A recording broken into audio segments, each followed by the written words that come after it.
Election, reject reckless spending and demand real border security. Advocate for America paid for and is responsible for the content of this ad. The views and opinions expressed in the following program are those of the program's participants and do not necessarily reflect those of station staff, management, and advertisers.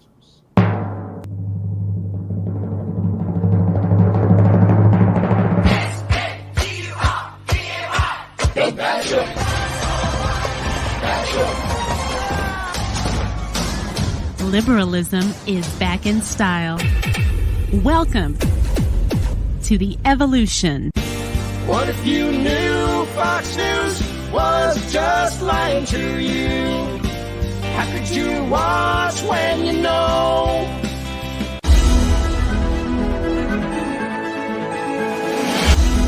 He was voted Variety Entertainer of the Year, the Excellence in the Arts Award. And is one of the highest Arbitrum, now Nielsen-rated talk radio hosts in Las Vegas. He is also a refreshing voice of logic and reason. Live from the entertainment capital of the world, Doug Basham. And good morning, my fellow wokes and Republican jokes. Thanks for joining me today. My name is Doug Basham, and welcome to the Doug Basham Show right here on KSHP in Las Vegas and on social media, and to a genuine demonstration of excellence in broadcasting.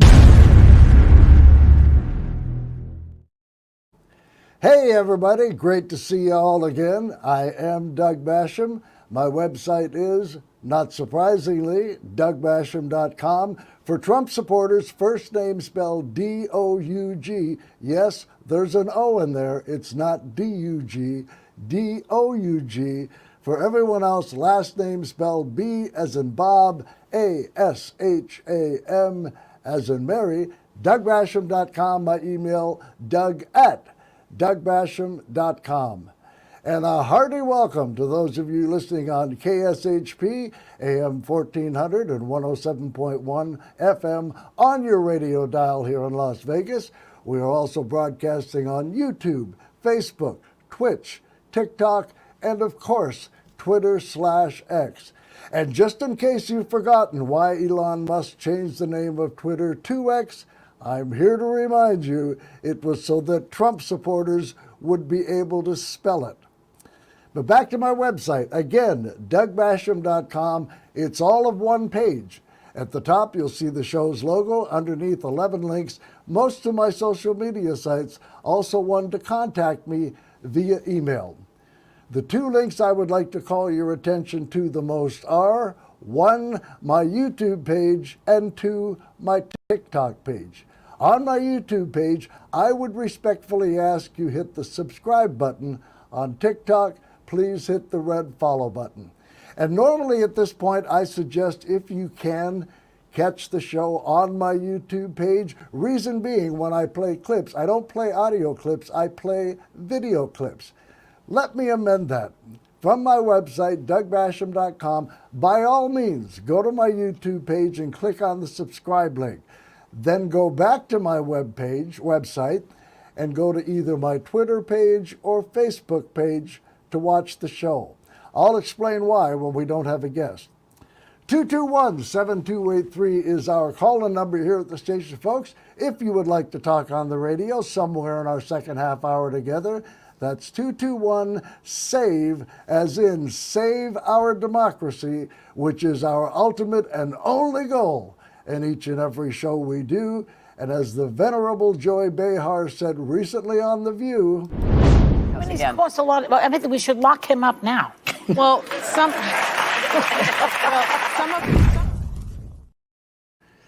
22 days to go, folks. Just 22 days. And as always, we'll begin today with my two open-ended questions I ask each day. One, how in the fresh hell is this election close, or is it? And two, when Trump loses in November, Will Trumpism die? Couple quick guest notes. Tomorrow we will be joined by Glenn Kirshner.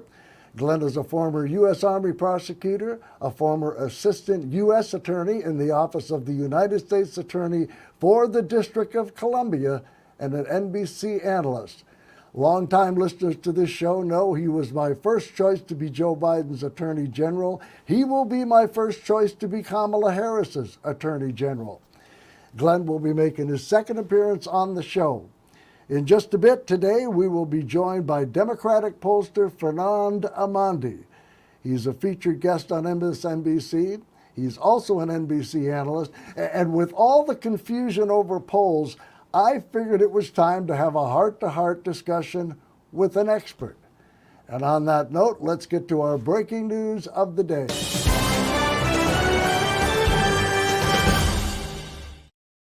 Shortly after I concluded yesterday's show, we learned that Vice President Kamala Harris will appear on none other than Fox News tomorrow to be interviewed by Bret Baier, which brought me back to exactly how it went when Baier interviewed Donnie Convict last year. President Mike Pence is running against you. Yeah. Your ambassador to the United Nations, Nikki Haley, she's running against you. Your former Secretary of State, Mike Pompeo, said he's not supporting you. You mentioned National Security Advisor John Bolton. He's not supporting you either. You mentioned Attorney General Bill Barr, says you shouldn't be president again, calls you the consummate narcissist and troubled man. You recently called Barr a gutless pig. Your second defense secretary is not supporting you, called you irresponsible. This week, you and your White House called your White House Chief of Staff John Kelly weak and ineffective and born with a very small brain. You called your acting White House Chief of Staff Mick Mulvaney a born loser. You called your first Secretary of State Rex Tillerson dumb as a rock, and your first Defense Secretary James Mattis the world's most overrated general. You called your White House Press Secretary Kayleigh Kennedy milquetoast, and multiple times you've referred to your Transportation Secretary Elaine Chao as Mitch McConnell's China-loving wife. So, why did you hire all of them in the first place? Because I hired 10 to 1 that were fantastic. Oh, Jesus. Last time Trump was spanked that hard, it cost him $130,000 in hush money fees, countless millions in attorney fees, which he likely won't pay, at least not in full, and 34 felony convictions. And Bret Baier didn't even use a magazine with Trump on the cover to spank him. And what a stupid non-answer. Why did you hire them? Because I hired 10 times that amount who were fantastic. Which isn't true, but that response is as stupid as a bank robber telling a judge, yeah, judge, but look at all the banks I didn't rob. I mean, he's almost trying to make it sound like he had some sort of quota, and he had to hire one bad guy for every 10 good ones, even though he was the guy who said he only hired the best people. Weak and stupid, but typical. As for Harris appearing on Fox, I have mixed feelings on this, not the least of which, and I've held this position for years now, why is Fox even allowed to be on the air? And I've got a lot more to say about this, but the more I worked on what would end up being this anti-Fox rant last night, it became so lengthy, I decided to save it for a day when we don't have a special guest. And speaking of which, I told you yesterday that I had 2 clips from today's guest, Fernand Amandi, ready for you. We only got to 1. This was the other one. Fernand was asked about Vice President Harris's appearance on the Univision town hall and what Harris needed to do to appeal to more Hispanic voters. Fernand, last night, Vice President Harris did a town hall with Univision. I was impressed, actually, by the quality of the questions being asked. I was impressed by a lot of the answers that Vice President Harris gave. I thought it was actually one of her sort of best formats. But the story persists, and the numbers tend to suggest that Donald Trump is anywhere between 35 and 38% with Latino voters, which would be an all-time high for him and very high for most Republicans running nationally. Besides town halls, What does Harris need to do? Or is this just a generational shift in Latino voters? And her campaign is going to have to lift up numbers amongst white seniors, African Americans, Asian Americans to make up for what might be losses in the Latino community. Jason, I'm not so sure it's a generational shift as much as it just is the fact that, look, there has not been a relationship over the years with Kamala Harris and the Latino community outside, of course, of what she did in California, having been elected multiple times in the most Latino state in the country. What she has done, and we saw it last night in the Univision town hall again, is meet the moment again and again and again. And I think what her task and her campaign's task is, here at the end, is the closing message, reminding not just Latinos, but all Americans and all voters how much better off the country is because of her and Joe Biden having run this country. What is at stake if we turn it over to someone that General Milley today, Donald Trump's former chairman of the Joint Chiefs of Staff, called a fascist to the core, and how we can continue the progress of what lies ahead of us over the next 4 years if she is elected to a full term. But let me go back to something Rick said. He's absolutely right. I'm a veteran of 5 presidential campaigns. I have seen this movie before, and it's probably why I'm just a little bit calmer, especially when you look at the early vote numbers thus far. The Trump campaign is flailing. They're having to create an artificial reality world that does not exist in our land, in the real world, to try and create a sense that things are not what they seem. And it's all designed to kill turnout, because Rick is right. They've maxed out their support. They are now trying to just depress turnout on the Harris side. And the news right now is, Jason, it's just not working. All of the indicators thus far say it is not working. Now, in that clip, you heard Fernand mention General Milley. And, you know, we spend so much time, an inordinate amount of time, on the dictator wannabe and traitor Trump. It's nice every now and then to talk about a true American hero and patriot. So let's do that. A while back, we covered Trump's post on his anti-social media site last year, whereupon he accused 4-star general and then chairman of the Joint Chiefs of Staff, Mark Milley, of treason, and not so subtly suggested Milley should be executed. At the time, Milley said nothing. And I told you at that time that while Milley has been frustratingly silent on his opinions of his former traitorous boss, refusing to comment publicly on Trump's cognitive unfitness and moral derangement, and saying it's not the place of the nation's flag officers to discuss the performance of the nation's civilian leaders, I said on the air at the time that I really hoped when Milley officially retired, he would finally let her rip and let all he knows be known. Now, in his retirement speech, which came several weeks after Trump said he should be executed, he didn't exactly let her rip, but without even mentioning Cadet Bone Spur's name, Milley did take direct aim at his disgusting political nemesis.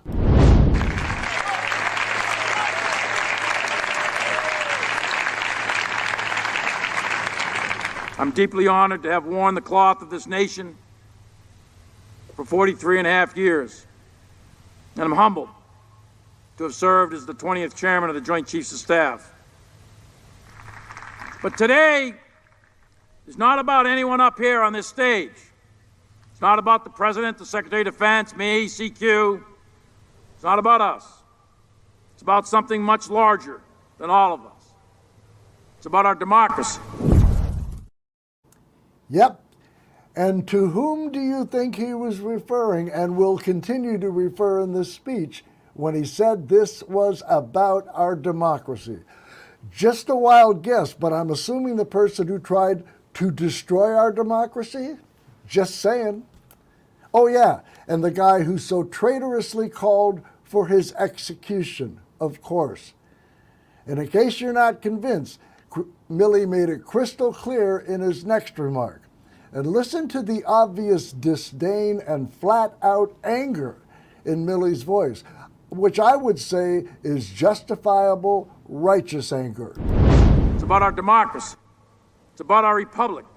We are unique among the world's armies. We are unique among the world's militaries. We don't take an oath to a country We don't take an oath to a tribe. We don't take an oath to a religion. We don't take an oath to a king or a queen or to a tyrant or a dictator. And we don't take an oath to a wannabe dictator. We don't take an oath to an individual. We take an oath to the Constitution, and we take an oath to the idea that it's America, and we're willing to die to protect it. Boom! A wannabe dictator. The exact phrase I've used for Trump for literally years now.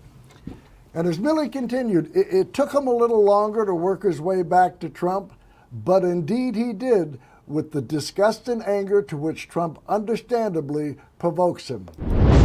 We take an oath to the Constitution, and we take an oath to the idea that it's America, and we're willing to die to protect it.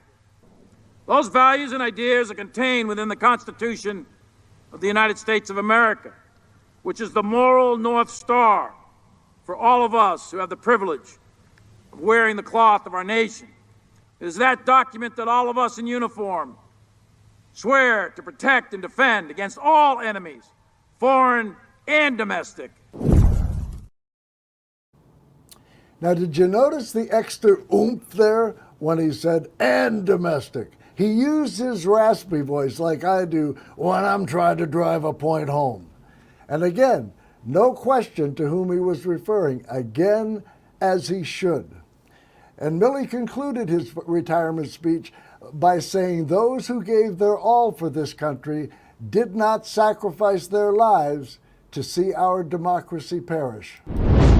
Swear to protect and defend against all enemies, foreign and domestic. Those who sacrificed themselves on the altar of freedom in the last 2.5 centuries of this country must not have done so in vain. The millions wounded in our nation's wars did not sacrifice their limbs and shed their blood to see this great experiment in democracy perish from this earth. No, we, the American people, we, the American military, must never turn our back on those that came before us. And we will never turn our back on the Constitution. That is our North Star. That is who we are, and that is why we fight. Thank you, and may God bless our military, and may God bless the United States of America.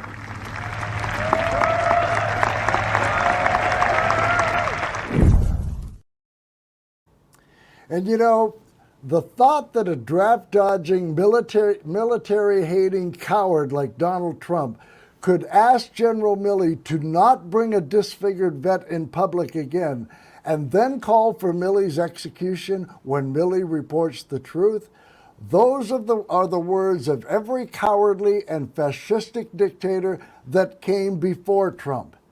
And Milley, being the student of history he is, as well as a true patriot, Milley knows that.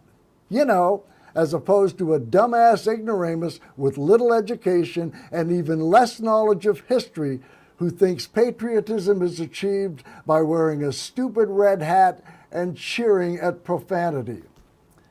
So that brings us present day, wherein General Milley once again finds himself in MAGA crosshairs, thanks to Bob Woodward's new book, War.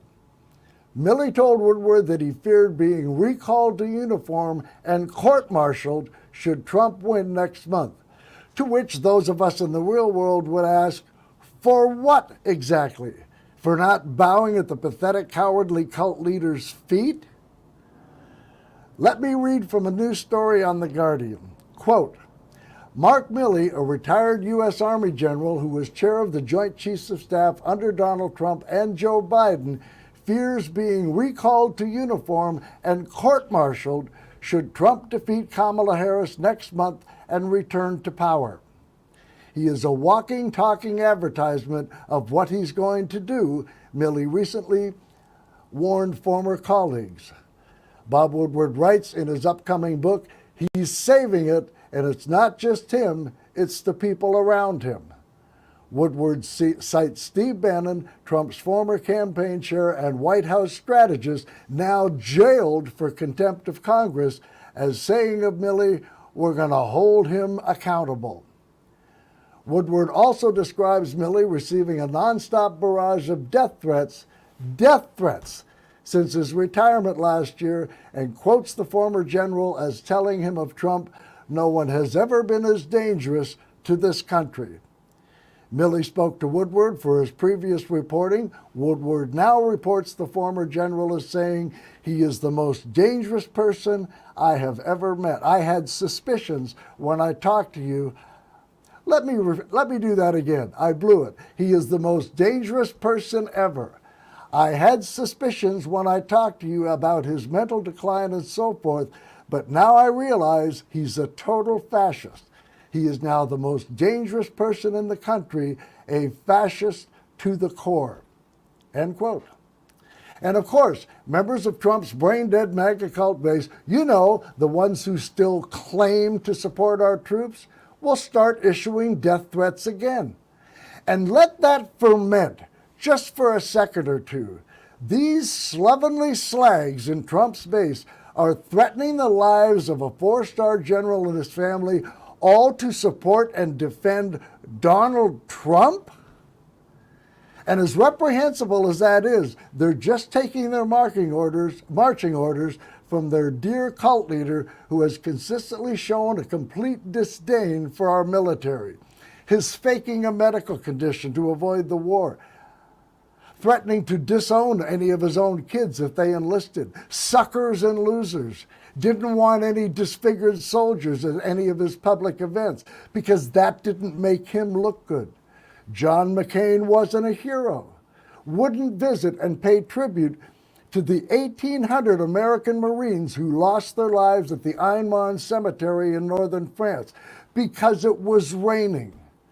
Meanwhile, Canadian Prime Minister Justin Trudeau delivered the speech with rain pouring down on him, his hair flattened by the rain, and water dripping off his face. And Trudeau said he wasn't using an umbrella because the valiant soldiers who died there didn't have umbrellas. Then there's Trump's desire to have North Korean military parades so that the military would salute him. His harsh criticism of his older brother, Fred Trump Jr., to join the U.S. Air National Guard.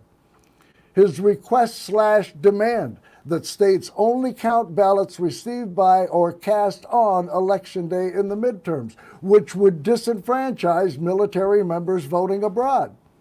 Him calling Gold Star families liars, going after retired four-star General John Allen after Allen supported Hillary Clinton during the 2016 election, calling him a failed general, saying this about his own military advisors. But Milley was a stupid person, very stupid. But, you know, we have great generals, but Milley was stupid. Guys like John Kelly are he's one of the dumbest people I've ever met. A bully, but a weak bully. And, you know, we just have some stupid people. Kelly wasn't so involved in that, but we have some really stupid people at the top. But how dare he? I mean, seriously, how dare he? Who in the fresh hell does this draft-dodging, chicken-hearted, lily-livered, yellow-bellied, sap-sucking punk-ass coward think he is? And recently, this military-hating, flabby jellyfish said this. Do you think Israel should retaliate to these missile attacks from Iran? But also, do you believe that you should have been tougher on Iran after they had launched ballistic missiles in 2020 on U.S. forces in Iraq, leaving more than 100 U.S. soldiers injured? So, first of all, injured. What does injured mean? Injured means you mean because they had a headache, because the bombs never hit the fort. So just so you understand, there was nobody ever tougher in Iraq. They had no money with me. They would have made any deal with me. I would have had a deal made within 1 week after the election. They were dying to make a deal. And when you say not tough, they had no money. They had no money for Hamas. They had no money for Hezbollah. And yet, after this guy with imaginary bone spurs, which never seemed to stop him from playing golf, after he single-handedly destroyed the GOP's long-held claim to be the party that supports our troops, These equally spineless, bootlicking lackeys, both in Congress, his brain-dead MAGA cult base, and his right-wing propaganda hate media, still support Donald Trump. And shame on all of them. And I'll have more on this later, but if there is one element of this election that has caused more consternation and nail-biting, not to mention confounding confusion, perhaps more so than any other, it's polling. What to do, what to make of the polls. Joining us now is Democratic pollster Fernand Amandi. He is the managing partner of Ben Dixon and Amandi, the nation's leading multilingual and multi-ethnic public opinion research and strategic communications consulting firm. He's a graduate of Florida State University with a bachelor's degree in social science education. He has also taught at Miami-Dade College and the University of Miami. This guy, as they say, checks all the boxes. He's very good at what he does. He's educated and smart, and those two don't always go together. He's devilishly handsome and sports a head of hair that Brad Pitt himself would kill for. All in all, a most impressive young man. He's one of my favorites, and he's kind enough to join us now. Fernand, it's a pleasure to have you here. Thanks for joining us, and welcome to the show. Doug, it's so wonderful to be here with you. Thanks for having me on at this anxious time of the year for all of us. Now, first and foremost, Fernand, tough, challenging times for you folks down in Florida. How are you and yours doing? Is everybody okay? Yeah, fortunately, we only suffer from a bad case of DeSantistan over here, DeSantistan, if you will, but at least from the natural stuff, the hurricanes avoided where we live. So we escaped unscathed. Remains to be seen, though, what Florida now in November. Yeah. Well, just so you know, I spoke to my people in the Democratic Party who are in charge of weather control, and I told them if they could try and steer it away from your area. By the way, Fernand, with your connections within the Democratic Party, are you part of this weather control apparatus or no? I'm waiting for my share of the profits and proceeds, Doug, before I get to have honorary access to the weather control mechanism. So I haven't gotten to that far yet. Hopefully soon, if the election wins, I get my pass and my special secret code key to get in. Yeah, I've often said on the show, Donald Trump may not be the stupidest person in politics, but he better hope that Marjorie Taylor Greene never dies. Anyhow, on the topic of hurricanes, what do you make of all the relief effort lies that have been spread by the orange skid mark and his media, to the extent we learned yesterday that FEMA has had to pause, reassess, and even relocate their relief efforts in North Carolina because of the threats being made against them. And they are, frankly and understandably, afraid to go door to door. It's almost like an evil self-fulfilling prophecy. First, lie and say FEMA isn't doing their job. Second, make FEMA afraid to do their job. And third, criticize FEMA for not doing their job. And why are these threats being issued? Because of the lies that FEMA isn't doing anything, or they're stealing money, or they're ignoring red counties. Lies that are being spewed by the orange pus gut that are then repeated and amplified by a sprawling propaganda media infrastructure. Now, we learned last night that one arrest has been made. I hope there'll be more. But what do you make of these lies? And have you encountered anything similar to this in Florida? I mean, unfortunately, the answer is yes, Doug. And remember, I wish I could say this was surprising. I wish I could say this was kind of a one-off development, but this has been part and parcel for the MAGA verse and for Trump himself, now dating back 10 years since he first ran for the presidency. Keep in mind, from their perspective, they are forced to create an alternative reality to the ones that you and I and everybody else in the world of the same live in, because to acknowledge the FEMA response, which has been unprecedented, massive, outstanding, and everywhere, would be to acknowledge that the Biden-Harris administration is doing a great job. And Doug, this is consistent even with what we saw back when Trump was president during COVID. The willingness to lie to his own people and base, even if it means causing them harm or not being able to access, as in the case of FEMA in Western North Carolina, services and help. In the case of a lot of Trump supporters, their own lives, by being unwilling to go get the vaccine, by being willing to take the proper measures to protect themselves during the height of the pandemic. This is what the MAGA cult mindset is. It's one that the lies are a necessity because the truth cannot be acknowledged, even if it means costing you and your family your life in the process. So I'm not surprised by what we've seen. Yeah. And there was also reports last night that there was a truckload of armed militia that was roaming around looking for members of FEMA. Now, the North Carolina National Guard reported that none of their soldiers or airmen had encountered any armed militia or threats or any kind of combatants. I hope that's true, and they just haven't run into them yet.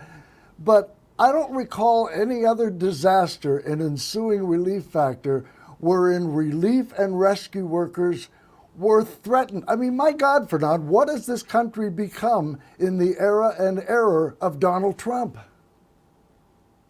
Well, I mean, it is the point of the story, if you will. That is the sick punchline, Doug, and that they are trying to divide Americans against Americans to create the conditions where if you are not in full lockstep with how they see the world, not only are you the enemy, you are evil, and it must come to some sort of a conflict and a power struggle that resolves the conflict in their minds.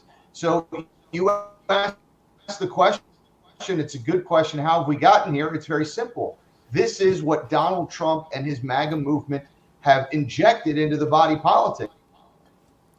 There was always ideological differences when it came to the country, when it came to how people saw things. We've never seen anything to this degree of extremism because this is what the cult requires. It requires total obedience. It requires a black or white, us and them mentality. And it's only going to get much, much worse if, God forbid, Doug, Donald Trump retakes power in January of next year. Yeah. A few other things before we get to the issue of polling, Fernand. I want to play a clip from you. This was right back after Trump had announced J.D. Vance would be his running mate. You were asked your take on this pick. This was your response, a response, I might add, for which you owe me not just a new keyboard, but a new monitor as well, as I was sipping my coffee at the time. Let's watch. Just to your point, here's what I actually think he's doing to the ticket. It's almost the inverse of the Clinton-Gore ticket of 1992. Remember, the Pence choice by Trump in 2016, that was a brilliant pick. Still was, still is, because it softened Trump around the edges. We talked about double haters. The Trump-Vance ticket is the double a-hole ticket. It basically doubles down on the idea that these are just two wretched, despicable people. And that's where I think it's hurting on the margins, because you don't have that Pence dignity and decorum and at least the performative niceness. With J.D. Vance, you get none of that. The double a-hole ticket.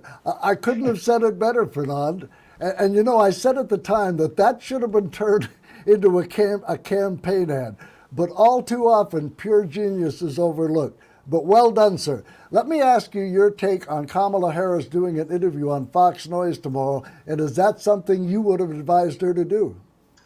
Doug, I'm probably going to be in the minority here, but I would not have advised her to go in there. I mean, look, it shows tremendous courage by her, and I think it shows the sense of confidence that you want to see in your nominee for president. The problem is Fox Noise, as you call it, Fox News, is not on the level. They are there to make her look bad, and they will edit this thing. They will ask the type of questions because it is not a news outlet. They are there to try and create a moment, if you will, that will try and make her look as horrifically negative in the eyes of Americans, even if she does an outstanding job in other areas. So I'm dubious of walking into an environment like that where I know firsthand that they will play tricks, they will do certain things that you just can't trust. Now, that doesn't mean I don't think she should go into other outlets and other forums. But I think we've seen right now Fox News, like OANN and even Newsmax, are not entities that are good faith news gathering organizations. They're gotcha entities and offshoots of the MAGA Republican Party. Yeah, I guess one of the upsides of this decision by the Harris campaign is that Trump will have a complete meltdown. First, that Fox even dared to have her on, and second, and especially if Brett Baier doesn't spit roast Harris on a rotisserie. Do you really think, I mean, I would say Brett Baier is probably the least biased person on that network. What do you anticipate from him and from Harris? Well, look, the good thing about Kamala Harris is we know that she will prepare for these particular events that she knows extra eyeballs are going to be watching. Like everything else, she did it in the debate and she performed flawlessly. So I anticipate, Doug, that they're trying to throw every zinger at her, so she is prepared to pivot and answer despite the gotcha approach. I think it is good news that it is Brett Baier. I mean, it could have been Judge Jeannie or Laura Ingraham or another one of these wackos that they got passing off as news types. But I still think that the goal for Brett Baier, who knows where his paycheck is ultimately paid, is to try and find and create that moment to do the gotcha, to make her look as bad as possible so that becomes the viral moment that can be handed over to the Trump campaign and pound her over the head with over the last couple of weeks. Yeah. Fernand, I asked two questions at the beginning of every show. The first one is, how in the fresh hell is this election close, or is it? Now, that brings us to the element of the election that has confused and confounded so many of us, namely polling. I'm hoping you can talk me off the polling ledge, Fernand. I mean, if you can't, it's okay. No one will hold you responsible if I jump. But Democratic guru Simon Rosenberg posted on Twitter/X in the last couple days, quote, of the last 15 general election polls released in Pennsylvania, 12 have right/GOP affiliations. Their campaign to game the polling averages and make it appear like Trump is winning when he isn't has escalated in the last few days, end quote. What do you make of that? Well, I agree wholeheartedly with my good friend Simon, Doug. Simon and I together and a couple other folks, we saw this phenomenon really start to come online in the United States in the 2022 midterm election cycle. Remember the so-called red wave that was going to wash over America? And the red wave was based on what we came to discover were weaponized partisan polls that were really designed to create a psychological effect on the country. I hate to say this, Doug, because you don't want to give the bad guys and gals credit, but it actually worked. I think the reason we ended up losing the House of Representatives in 2022 and not taking it back like we held on to the Senate, despite holding those losses to a historic performance for Democrats and Joe Biden, was because of that belief that the red wave polls were accurate, and they held back on a lot of other states where they could have injected money in at the end. I think the good news this time around is that when you take away the noisiness of those weaponized bad faith red wavy polls, the independent, more partial polls keep showing the same thing.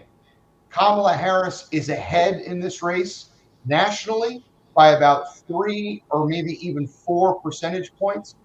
And in the battleground states, Doug, she is also ahead in those states that are going to get her to 270, specifically Michigan, Wisconsin, and Pennsylvania, and the 2nd Nebraska district. Right now, the way I would categorize the race is as following.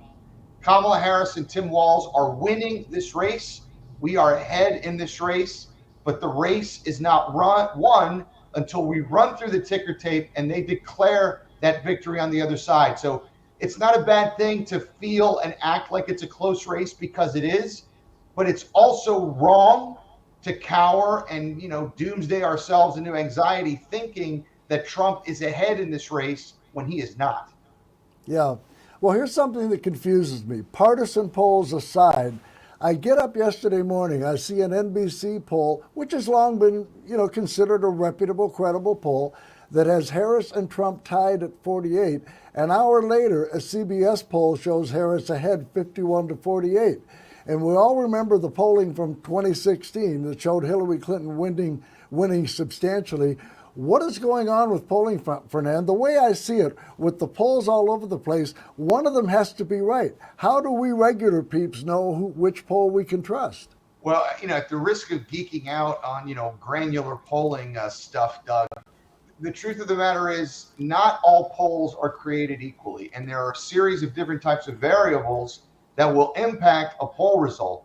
first and foremost among them. Is it a poll of registered voters or is it a poll of likely voters? Because if it's just registered voters, that means anybody who's registered in the United States has the ability to participate in that poll. You and I know that even in a super high turnout election, it's not going to exceed 75, 76% of participation, meaning that there's going to be a good quarter of people in a registered voter poll that will never participate. That impacts the results of that poll. The other thing, Doug, is there's a phenomenon called weighing in a poll, where when the raw results of that poll come back, the pollster will then weigh it to certain impulse if they don't feel that the raw results are representative of what the national sample is. That might mean they'll say, well, let me make some adjustments so that we take into consideration what's quote unquote the shy Trump voter, meaning Trump voters that may not be responding to polls. So they'll adjust the sample so that it has maybe a little bit more Republican lean that came back. And that's why I don't want to take, too many shots against my colleagues in the industry. But at this point, polls should be looked at cautiously. We are now in the period, Doug, where voters are voting. So I would much rather pay attention to the early vote numbers and the early vote indicators than I really would pay too much attention into the polling at this stage. Fernand, I read an article recently dated October 4th that featured one Thomas Miller, a professor at Northwestern University, and the headline read, quote, Harris holds a 66 electoral vote lead over Trump, calculates prominent data scientist. And the gist of the article was, Miller believes his methodology is more effective than regular polling. And the article cites his excellent 2020 record, and one sentence read, quote, while most pundits and prognosticators see a dead heat or toss-up, Miller's numbers show the Harris-Walz ticket far in the lead and the wide Democrat advantage settling into a remarkably stable pattern. It sounds like you kind of agree with him. Well, look, I'm not familiar with Miller's methodology. I will say this. I hope he's right. Nothing would please me more. And I'll have to get a little bit more accustomed. Just like I hope Alan Lichtman, who I'm sure you and your listeners have heard a lot about, he uses the Keys method, which is very different than polling. He's already made his prediction that Harris and Walz are going to win. So, look, I think all of these metrics are interesting dynamics. We'll certainly be able to go back when the results are in and see, how close they were. And I do believe in the idea that technologies evolve and change. Maybe perhaps there are going to be ways in the future that are much more accurate to predict outcomes than traditional polling, as I've come to learn and see. But look, I think what the message is for your viewers and listeners, especially those like you and me that absolutely want to see this ticket win, is to go out and kind of put away the noise, focus on voting, focus on getting those that support the Harris-Walz ticket, especially, Doug, where you're coming from in your beautiful state of Nevada. That is a critical state, and I have it on my list as the decisive state. Because if they can lock down, as they have over the last few election cycles, that state and its 6 electoral votes, it takes away the concern about what might happen with Nebraska too, as long as those blue wall states hold in Michigan, Wisconsin, and Pennsylvania. Yeah. One of my beefs concerning this election has been my contention that the mainstream media has learned nothing or very little since 2016. I think they're still treating Trump as if he were a normal candidate when he's anything but. I've sometimes called it journalistic malpractice and or dereliction of duty. A story in the New Republic just yesterday carried the headline, quote, the media has 3 weeks to learn how to tell the truth about Trump. And the subheadline read, quote, is a constant stream of undiluted fascist rhetoric and violent threats as bad as an unsecured email server? The political press can't seem to puzzle it out, end quote. Your thoughts? Doug, I hate to have to agree with you wholeheartedly here. I mean, I think this is one of the great failings that we have seen in recent American history. The unwillingness of the mainstream media that, so many millions of our fellow citizens look to in order to be informed and, more importantly, to hear the truth of what's going on. It is no longer, Doug, a subjective or an opinion-based analysis to say that Donald Trump exhibits all of the characteristics of a wannabe dictator. Again, Trump's own words that he says multiple times he wants to be a dictator on day one, a wannabe fascist, and echoing almost verbatim the very words that we saw come out of Nazi Germany in the late 1930s. The unwillingness of there to be kind of an effort across the board by the mainstream media to say this is unfathomable to me, and I think an indictment and a blind spot of what our media today is, sadly. Yeah. Fernand, you and I and millions of other patriots who are planted firmly on the right side of history and are fervently hoping for a Harris-Walz victory on November 5th. While we are hopeful, there are times when our confidence wanes. It doesn't disappear, but it does ebb. On a scale of 1 to 10, how confident are you that Kamala Harris will become our next president? Look, I mean, I think I'd be lying to you, Doug, if I didn't say that I don't have still a little bit of PTSD from the 2016 election, because I was extremely confident to the point of virtual certainty that she was going to win that election. So, by that standard, I don't think I'll ever risk being that confident again. I think I need to trust and wait and see what the voters say. But I am as confident because I have no choice but to be, Doug. My parents came to this country in the early 1960s because they lost their country, and this was the only sanctuary left in the world. I cannot imagine that the American people would want to end the greatest experiment in self-liberty that the world has ever seen by committing national suicide and electing Donald Trump on November 5th. So by that standard and by that metric, I'm going to say I'm about an 8.5. Okay. Now, what keeps you up at night? What worries you the most when you consider the possibility of another Trump, quote-unquote, presidency? Well, I mean, the idea of a Trump presidency in and of itself is enough to cause, a full-on insomnia nightmare. I mean, I'll be honest, I didn't sleep a good night's sleep for the 4 years he was president. And that's not an exaggeration. I mean, so many times, Doug, I would find myself waking up at 3 or 4 in the morning just thinking, what's going to happen next because of the concern. Yeah. And I think a lot of those concerns proved themselves. But look, I think it's the nightmare that I have is that I am expecting the very worst, and I still think it will be worse than what I'm expecting. So that's what keeps me up at night. Yeah. Now, conversely, what brings the biggest smile to your face when you consider a Trump loss, especially and hopefully a crushing loss?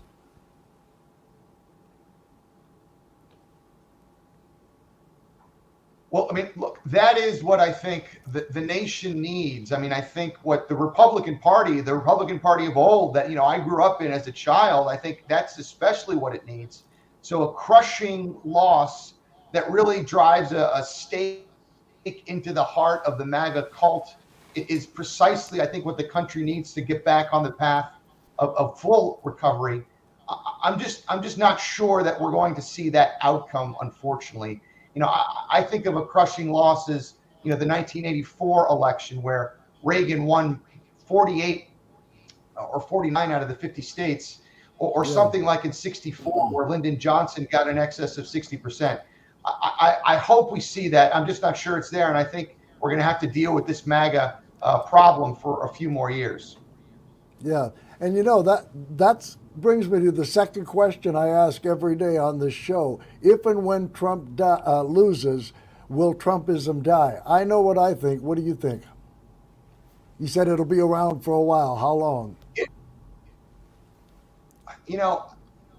I think it's going to take, unfortunately, a couple more of these presidential election losses for the Republican Party under Donald Trump to see that this is just not the way. So I think if Harris wins this race, and then I think subsequently if she wins re-election, then I think, we can assign it for sure at that point to the dustbin of history. But they're not going to go away lightly. And the reason is they no longer believe in reality. They no longer believe in what the results say. They're just going to ascribe it to a stolen election and an election that was taken away from them. So I think it's going to take a couple of more for it to have the desired effect. Yeah. Back to Florida. Democrats always hope the Sunshine State is in play. While I doubt it is this year, I'd love you to prove me wrong. And part two of my question is, what about Rick Scott? I've seen some polls between him and Debbie McCarcel-Powell close, but one poll released yesterday showed him ahead by 7. And they say he's leading among Hispanic voters, even though McCarcel-Powell is of Latin American heritage, and he is not. Any indications Rick Scott's in jeopardy? You know, that's another one, especially selfishly and personally. I would love to see Rick Scott go down. I consider Congresswoman Debbie McCarcel-Powell a friend. She's an incredible candidate. She's doing a very good job. But, you know, the fact is that Florida is just not being dealt with or treated anymore as a battleground state, which is kind of strange and foreign for us because we've been used to being spoiled over the cycles with money and organization and whatnot. I think her best chance is if that national title wave that you just touched on, if that does kind of happen over the next few weeks and Trump goes down everywhere, that'll help push her over the top. But short of something like that happening, I'm afraid we're going to be stuck with Rick Scott here in Florida for another 6 years. Yeah. Final question, Fernand. This is something I've been struggling with. Can you tell me what is so alpha male about an obese 78-year-old wearing orange makeup and dancing to YMCA by the Village People? You know, only I guess in maybe that Rock Hudson-esque sort of way that, you know, it hasn't become, the truth hasn't come out yet, you know. It's pretty straightforward to me. It's the anti-alpha male from where I stand, Doug. So I couldn't answer that question because it makes no sense to me either. Fair enough, Fernand. Hey, Fernand, I won't keep you any longer. It has been a real treat having you join us. You're welcome back anytime. I hope you'll come back and see us again. Thanks for what you do, and stay safe down there.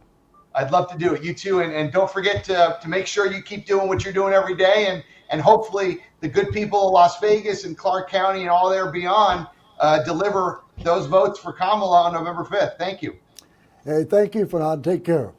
Take care. That is Fernand Amandi, folks, Democratic pollster. Quick programming and guest note. Tomorrow we will be joined by Glenn Kirshner. Glenn is a former U.S. Army prosecutor, a former assistant U.S. attorney in the Office of the United States Attorney for the District of Columbia, and an NBC legal analyst. That's tomorrow, folks. Hey, I appreciate you listening today. We will do this all over again tomorrow, hopefully with you. Until then, take care.